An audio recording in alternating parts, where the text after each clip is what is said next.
What did you expect last night? Did you expect Draymond Green to put up 25 points and Jimmy Butler to put up 30? In horse mouth, buddy, put up 25 points to beat the Wolves? Well, you must be crazy, because that did not happen last night. These guys were ready to go on vacation, and the series was over. The series was over once the Unclutched Sports Men in Black approached Steph Curry at his house while his family was sleeping and told him, "You are out of these playoffs. Don't you dare attempt to get another ring." Fake an injury like Jason Tatum. Fake an injury like Lane Time. Fake, I guess what you would want to call, a health medical crisis like Wembanyama, because you're not even going to make the play-in your second season. Fake an injury, or we will destroy your legacy, your marriage, your image, everything. We'll destroy it. Think it's a joke?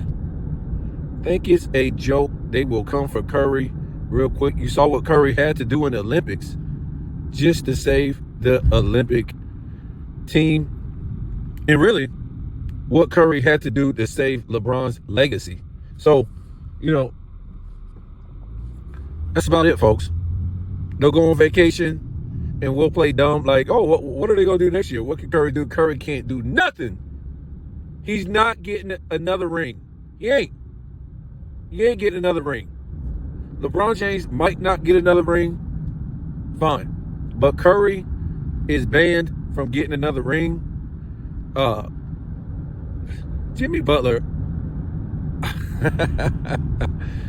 you just would think, he could do a little bit more, since he was able to do more with less, in my opinion, with that Heat team. Even with Curry out, I would consider this a good, decent Golden State team. So Jimmy Butler can't do nothing. Draymond Green, go work on your podcast skills, because you failed to work on your basketball skills. When they gave this guy this $100 million contract a few years ago, I don't know what they were thinking. This guy ain't that valuable. You can get any guy in this league to put up a triple single. And to me, this guy, he's a fake defensive player of the year, man. He just, a lot of these guys, they did what they did for a couple years, and that's it, man. You can't keep living on greatness of what you did for 1 year, man. You just can't do that. Or a couple years, whatever. And a lot of these guys out here living on their names, living on what they did in the past. Julius Randle led this team, the Wolves, in, the fake Michael Jordan. I'm about to come out with some numbers later on to look at this guy. I mean, he ain't shooting bad. He ain't really doing bad, but he's not putting up all-time great performances, or just putting up great numbers. You don't have to put on no all-time great performance every game. That would be ludicrous. But to me, I just, where are these guys, man, to where they're putting up all these, great numbers in the greatest shooting era of all time? Where's it at? So, I don't know. He's been good. He hasn't been great. And let's see, because next series, next round, it's the Western Conference Finals. He's gonna have to be great. He's gonna have to be great in that. He can't be just great in one game. No, I think he's gonna have to average about 32 points per game just to make it to the finals, because they play OKC or they play Denver. It doesn't matter. And I know they beat Denver last year, but I think Denver is looking to come back at them and win that and take that, get to the finals. So I don't know, man.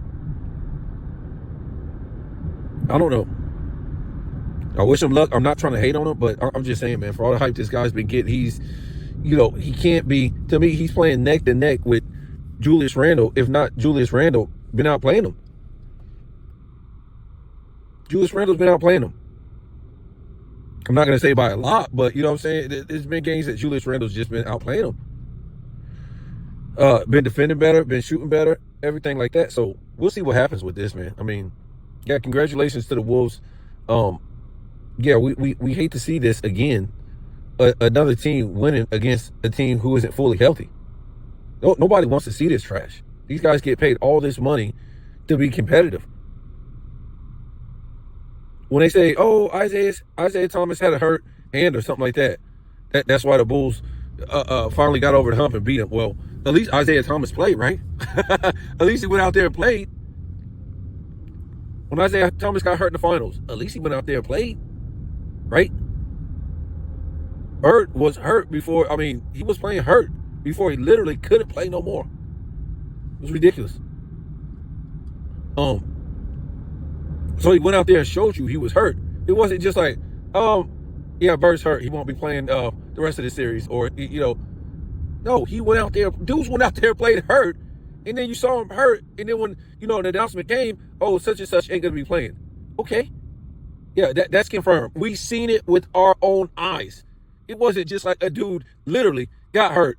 It got drug off the floor at that moment, and you never seen him again. Oh, he ain't gonna make it back. What was that game where Bird, I'm talking about this guy got crushed or something, when he was diving for a ball or something? Oh, what was that series? I can't remember that series. What series was that? Oh my goodness. Let me see. They were playing, it was definitely a playoff series. I want to say it was 90. And I think he dove for a ball and just destroyed himself because he was already hurt anyways. And they went back to the locker room, and then he came back after halftime and just started giving them buckets. Bird just came out and started giving them buckets. We just know about all these all-time great performances by injured guys. The Jordan when he messed up his toe. Hey, Darius Garland. Jordan destroyed his toe in the finals and came out and won that finals. Won that game in the finals. I mean, Scottie Pippen played with a messed up back. I mean, John Stockton played hurt a lot. I mean, just the beat goes on and on. Patrick Ewing played with bad knees for years. I mean, so what are we really talking about, man? These guys are sad, they're sissies, they're feminine, everything. They don't have to actually, live up to their contracts. And to me,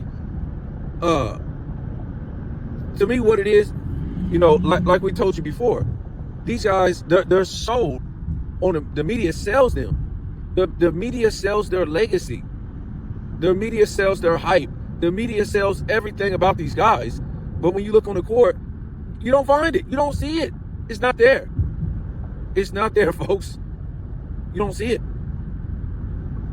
I'm just saying, man, it's just frustrating that you can watch these NBA today and guys are, I'm not trying to say injuries don't happen, but I'm trying to tell you the way we've seen them in the past. The way we've seen injuries in the past, it's just too many series. Too many series. Guys are able to win series, or teams able to win series, not the right way. Where the other opponents are hurt and not even playing. I don't know, man. Who wants to see this trash? So let me move on before I get frustrated, man. One, because these guys, to me, they don't deserve this money. I don't care. Man, why you talking black man money? Why you hating on the black man? Look at what the owner's making, man. Look at what your company making. Do you make anything close to that? Give me a break, man. Tell that to people who work at Walmart. Look at what those owners make.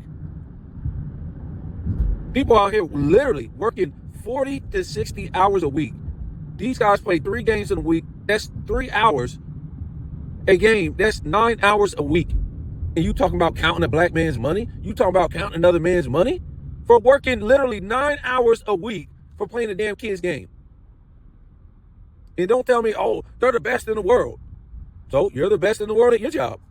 You're the best. Can they do your job? I mean, get the hell out of here with this, man. All this injury stuff and these teams winning because another team star player is injured is garbage. Get sick of it. And it's just not one series to week. Like, oh yeah, man. It just goes on and on. And like I said, none of these guys care. They're not ever trying to be in the top 10. They don't care. Because most of them know they'll never be in the top 10 of all time. Maybe not even top 15, most of them. They don't care. They don't care. Take a dude like Jaylen Brown, and we'll talk about Jaylen Brown in a minute. The highest paid contract of all time because, well, a couple years ago, he made all NBA second team. That's it. That's all he had on his resume up to that point. In, what was it, a couple All-Star games? What are we talking about? I mean, like, how did he set the new pay for all, for superstar players in the NBA? That's what he did. He reset the pay for superstar players in the league. What? He's not even a superstar. He might be a star. He's not a superstar. So speaking of Jaylen Brown, big ups to him. He came through last night. He did this is what you're supposed to do when you get a max contract like that. You don't even know what to do right here in this situation. Well, should I pat Jaylen Brown, Derek White, and the rest of the Celtics on the back for what they were supposed to do? What they were supposed to be doing in this series already? Should I pat them on the back for beating the Knicks? For expending all that energy? And I told you yesterday, I said, this is no unfair advantage because they lost JT. That team is still loaded. Pat me on the damn back. Pat me on the back because I'm the one that said that. I'm the one that said that. There's no unfair advantage, okay? There's no unfair advantage still. And you got Drew Holiday. The team is still loaded. There's no unfair advantage. Now, I don't know. I don't know if they can do it again because the Knicks were hanging in with them to me until the beginning of the fourth quarter. Then the Knicks just fell apart. I guess the Knicks said, we just want to go back home. I don't know. Maybe they just want to go back to the crib. Like I said, I don't know what happened to the Knicks, but we know Boston never stopped missing shots. They just kept hitting shots. Something they failed to do every time they lost. Every time they lost, it was because they just start missing shots. It was basically over. And they forgot how to play defense. Karl Anthony Clown. I'm so sick of this guy, man. I've never seen a center get blocked 3 to 4 times a game. You got everybody blocking him. I mean, if this guy tries to face up, go to the rim, they just block his shot, man. You're trying to tell me a guy like Joker who can't even jump off the damn ground, who is actually, I think, height-wise, shorter than Karl Anthony Clown. Joker never gets blocked, but Karl Anthony Clown gets blocked all the damn time, over and over and over and over again. I don't know, man. This guy, somebody get Brunson some help, man. If Brunson actually has some help, Brunson's they're up 3-2, and Brunson has no help. Karl Anthony Towns should be a guy that's putting up 25 points per game. He put up 25 points a game easily. He's supposed to be this 3-point specialist. Where's all this 3-point shooting from him?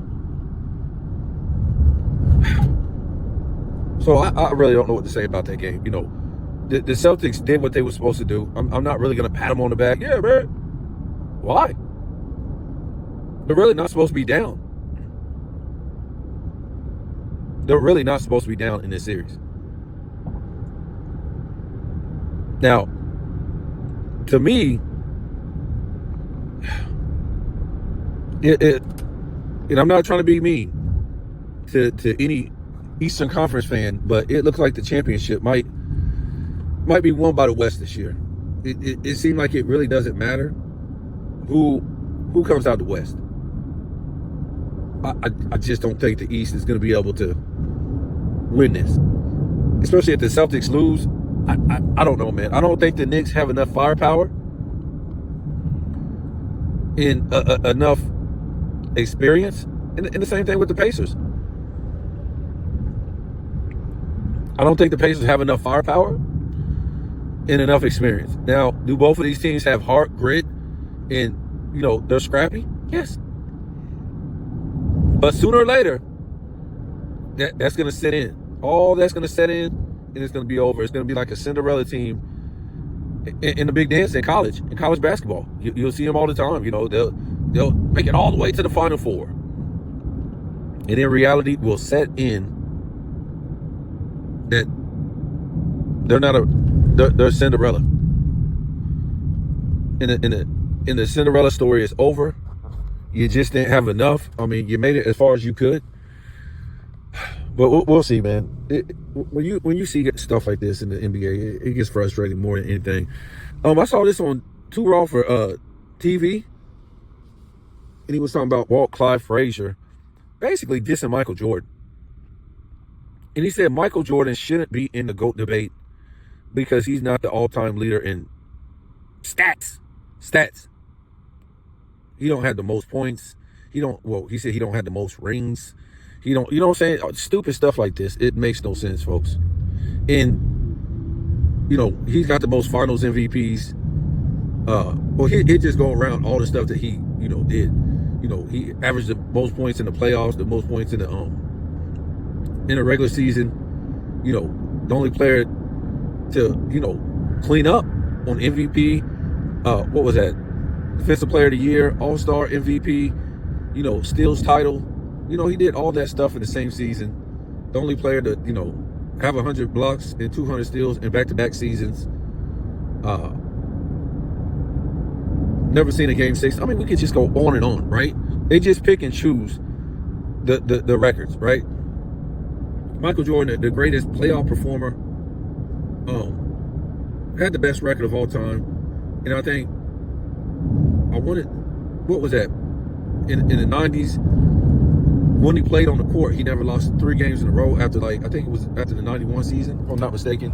We just know all the stuff. Michael Jordan's, 50-point games, 30-point games, 40-point games in the playoffs, the finals, 63 points in the playoff game, still held to this day. I mean, what is Walt Clyde Frazier even talking about? And what he's talking about is he needs some money. He needs some money.